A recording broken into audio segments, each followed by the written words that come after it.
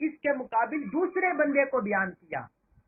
تو فرمایا جس کی گمراہی کا ارادہ کرتا ہے تو اس کا سینہ گھٹا ہوا تنگ کر دیتا ہے، گھٹا ہوا تنگ کر دیتا ہے.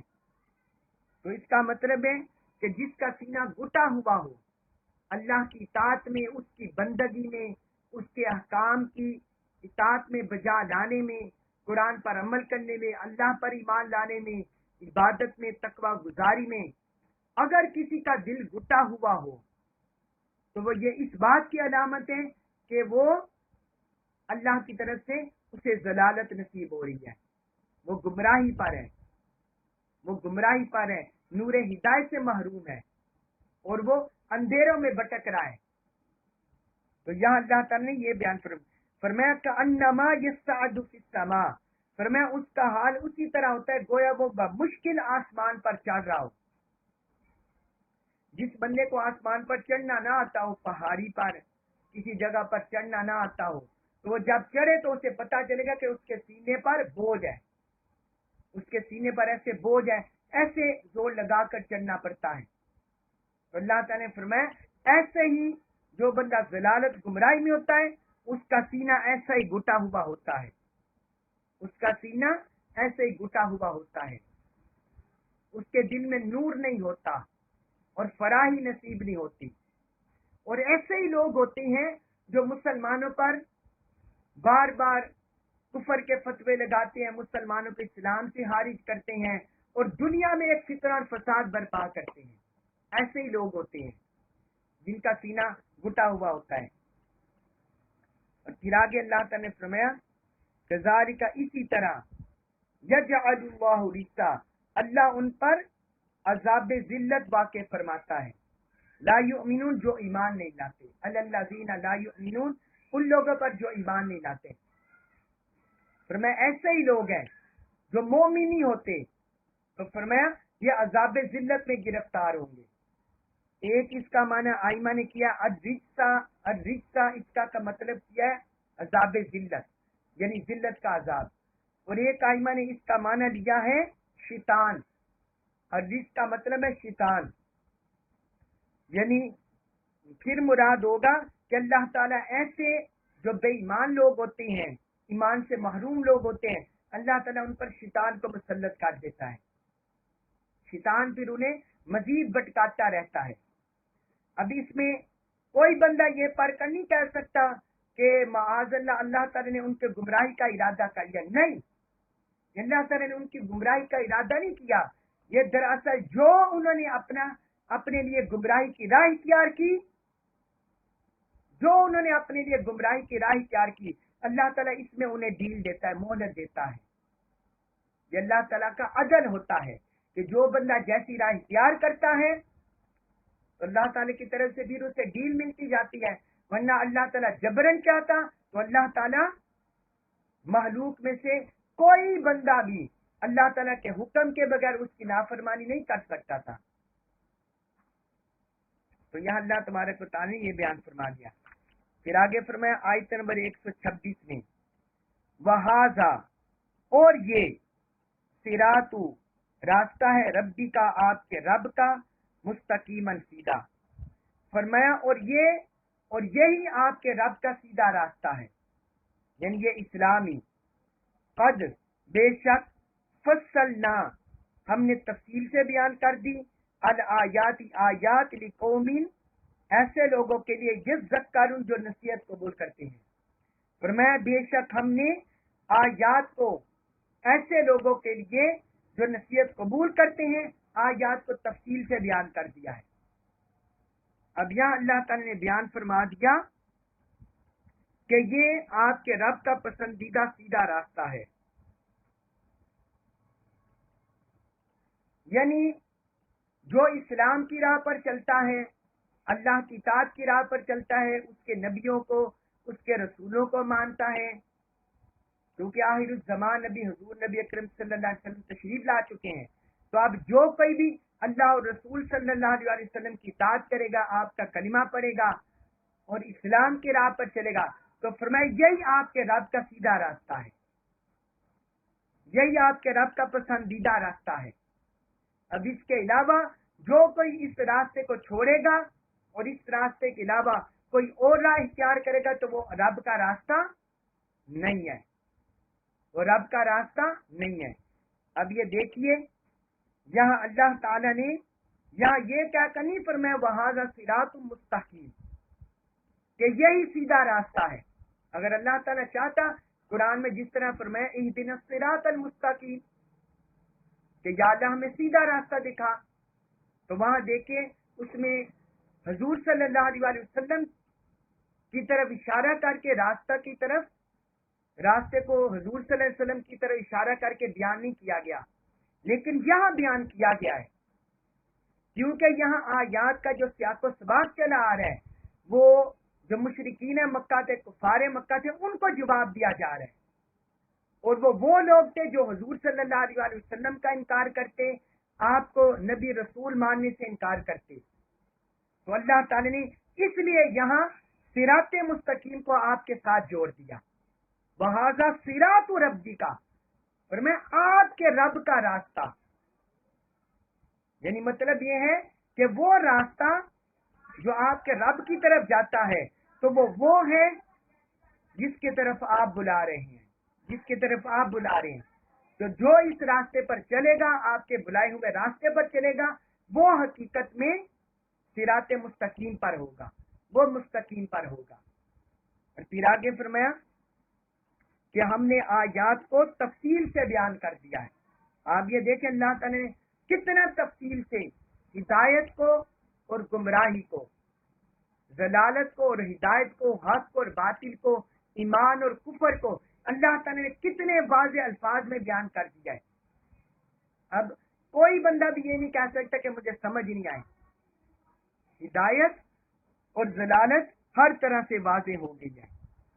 تو فرمایا نصیحت قبول کرنے والوں کے لیے ہم نے آیات کو تفصیل سے بیان کر دیا ہے، یعنی پھر بھی ان آیات سے وہی مستفیض ہوں گے اور وہی فیض پائیں گے جو نصیحت قبول کرتے ہیں۔ جو نصیحت قبول نہیں کرتے، متکبر ہیں، مغرور ہیں، اللہ کے احکام سے باغی ہیں، وہ ان آیات کے فیض سے، رحمت سے محروم رہتے ہیں، نور سے محروم رہتے ہیں۔ حضرت علی رضی اللہ عنہ بیان کرتے ہیں کہ رسول اللہ صلی اللہ علیہ وسلم نے فرمایا یہ اللہ کی مضبوط رسی ہے، یہ اللہ کی مضبوط رسی ہے، اور یہ ذکر حکیم ہے، یہ ذکر حکیم ہے، اور یہ صراط مستقیم ہے۔ یہ اللہ کی مضبوط رسی ہے اور یہ ذکر حکیم ہے، اور یہ صراط مستقیم ہے، یعنی قرآن کی طرف اشارہ کیا۔ یہ سنن ترمذی میں حدیث ہے، حدیث نمبر 2915، حدیث نمبر 2915۔ تو جو لوگ بھی اللہ اور اس کے رسول کی مانتے ہیں تو ان کے لیے اللہ کے ہاں قرب ہے، درجات ہے، بلندیاں ہیں۔ اللہ تبارک و تعالی ہمیں ان لوگوں میں شامل فرما لے جو نصیحت قبول کرتے ہیں، اور اللہ تعالی ہمیں اپنے حبیب کے توسط سے اپنی طرف پہنچنے والا صراط مستقیم اسی پر استقامت عطا فرمائے، اور ہمارا جینا مرنا اسی پر بنائے۔ ہمیں قرآن جیت کا کما کو فہم نصیب فرمائے، ہمیں اس پر عمل پیرا ہونے کی توفیق عطا فرمائے۔ وما علیہ الا البلاغ المبین۔